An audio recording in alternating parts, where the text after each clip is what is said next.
Welcome back to the show.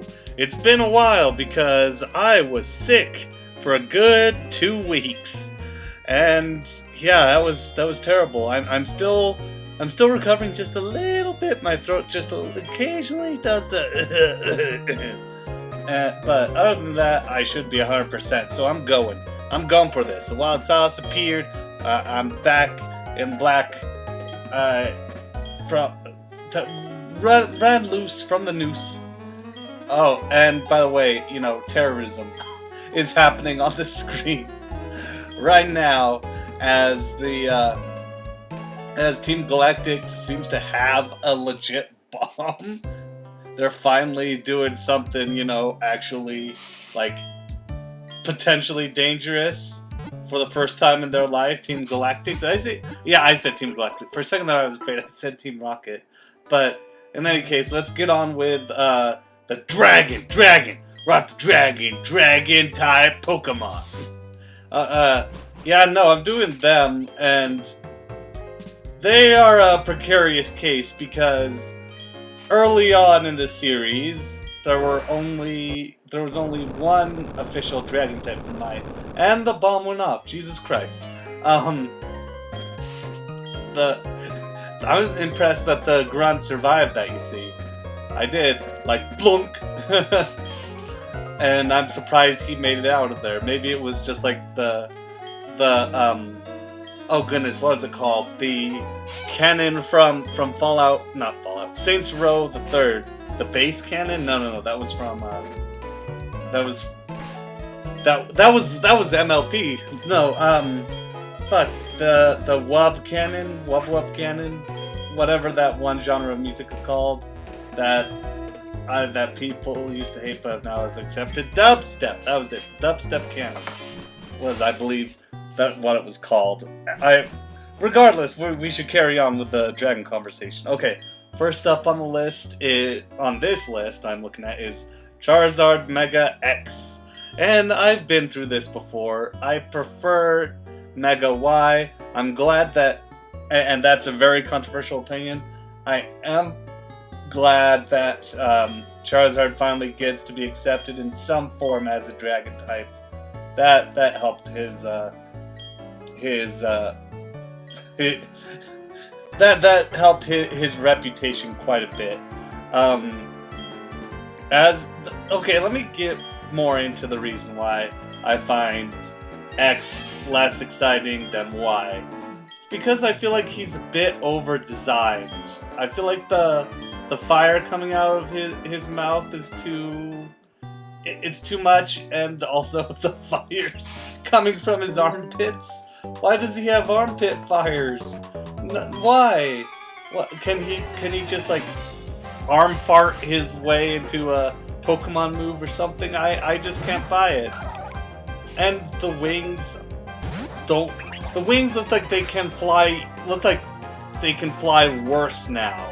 They're all torn up, and not in a favorable light, like the one from Y. Y actually looks, he actually looks like he can fly better. His wings have more of an expansion, rather than Mega X, which just sort of stays the same in terms of size, and it's just far more, it's not going to catch as much air to me. Anyway, Alolan Exeggutor, been over him, think he's amusing. Dratini, the Dratini group.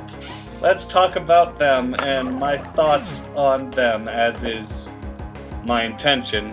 God, I haven't been at this helm for a while, so I am fairly loose here. We're gonna fuck it. We'll do it live. Shouldn't have done that. Because now my throat's hurting. I am one of those idiots, and I know that it's not correct at all. That think Dratini should have evolved into Gyarados, and that it fits him better as opposed to Dragonite, and Dragonite turning into evolving from Magikarp, respectfully. Only because their color schemes and general appearance match a lot better.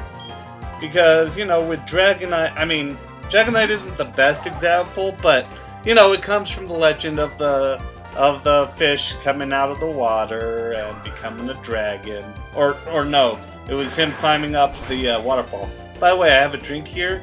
It's tea, good old green tea, to help me get through this. It's cold now. Okay, it's not cold. It's lukewarm. Nobody likes that tea lukewarm. Anybody watch War Room, baby? That all-time favorite for that classic War Room. But yeah, I find that makes a lot more sense than Dragonair, specifically Dragonair to Dragonite. There's no relativity between them. There's nothing. It's just suddenly, boom, there's Dragonite. Suddenly that thing that was consistent through having it being like this serpentine snake just suddenly boofs into this blue serpentine creature, just turns into this fat-bellied quadruped. Well, I mean, I say quadruped, but it can clearly stand on 2 feet. Okay, this yellow biped, chubby fucking like dragon. And might I discuss something like the wings also, like though the things on either side of Dragonair's head, they look like wings. They could effectively be wings, right? I'm not crazy about that. They look like wings. But when it evolves into Dragonite, suddenly its wings move to the back, and there's like maybe a little antenna on either side, but but the antenna on the side, on the top of its head, is more consistent with Magikarp's whiskers. And that's why I subscribe to that theory. It's not a good one, it's not very valid, it has no evidence behind it other than, like, the type, other than the design choices. But I find that that's sufficient in, you know, in a series so it's so inconsistent in its canon as Pokemon. Because, I mean, let's be perfectly honest with ourselves, right? Who's the first Pokemon? You can't explain that. Because, you know, there's Bulbasaur, but then there's also Rhydon, but then there's also Arceus and Mew, so on and so forth. There's unlimited, and who knows where the Ultra Beasts go on that timeline, because they're from a different dimension, but they're Pokemon, because they can be taken into Pokeballs, and my god, it's Cynthia, baby. I sure do like me some Cynthia. Yeah, she's okay. I think she's pretty good, but most of my shitty lust for her comes purely based off of the fan base's general lust for her, which is monumentous, no question. But you know, I think that it's a little, like I said, I think she's all right. Like, once again, I prefer Professor Ivy, or like, I'm surprised that Jessie never got hitched, and a lot of people put her with James, and that's all well and good. But I just wanted to see Jessie get hitched at some point, you know? Alright, let's keep this wagon train going, ho. Mega Ampharos. I don't give a fuck about... I like Mega Ampharos better than Ampharos. That's about it. I've already discussed it. Kingdra.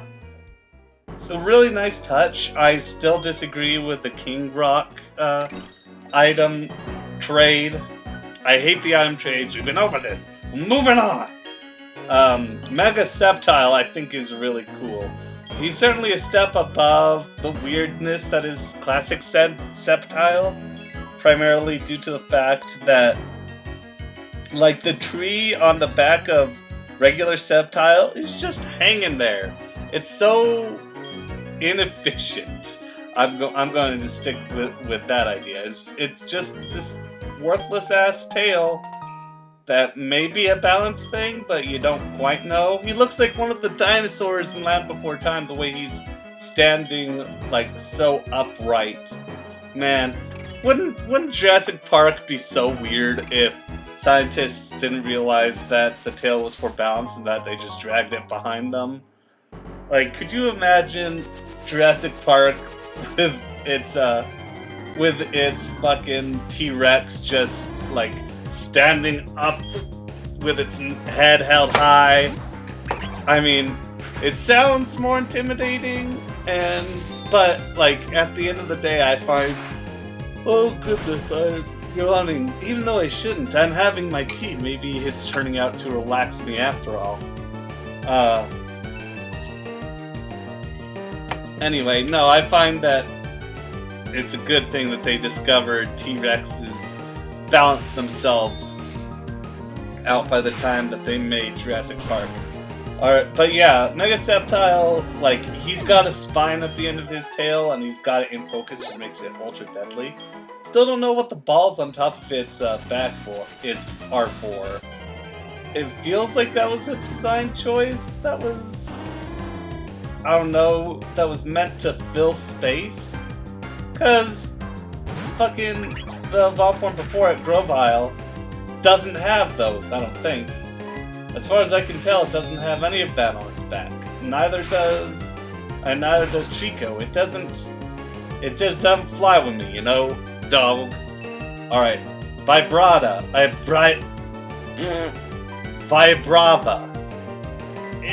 I mean, okay, let me clarify something. I love that they finally addressed another dragonfly style thing. It also gives a bit of a cricket impersonation. It's a good, ambiguous bug type.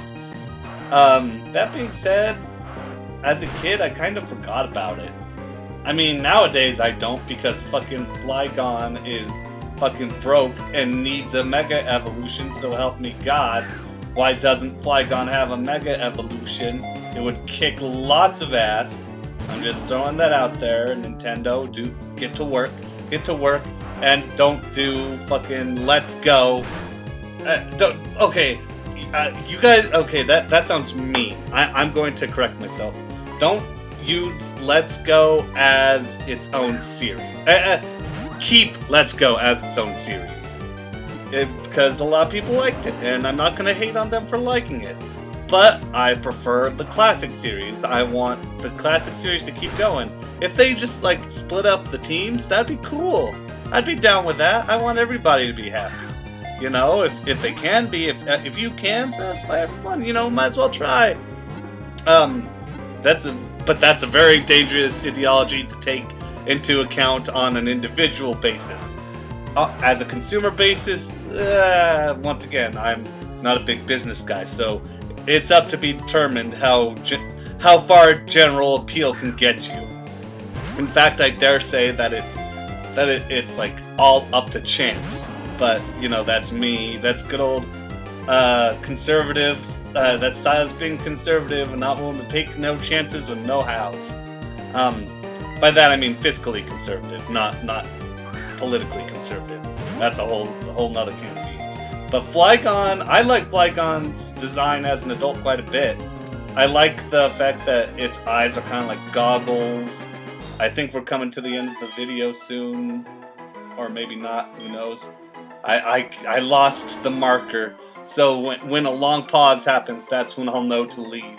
Leave this foul, forsaken place. That is the hell that I personally created. But yeah, I like Flygon a lot. He's really cute looking, like he's intimidating as well as adorable. And you know, once again, Dragonfly, and he's a dragon type. Hey. Let's see, Altaria. I think she's all right. I accept her as she is. She's beautiful. Okay, is that what you want to hear? Like, as a kid, I thought like Altaria was super lame, and just it was too effeminate a Pokemon for me to add to my team. But it wrecked my shit, I think, when it was in the Elite Four. So, you know, I kind of ate my own words as a kid. You know, I think that's cute enough. You know, its design is a little too simple. I find I wish that they had perked it up a little bit more, and they did with Mega Altaria, which I also keep forgetting about. which is a damn shame because Mega Altaria is pretty fucking broken.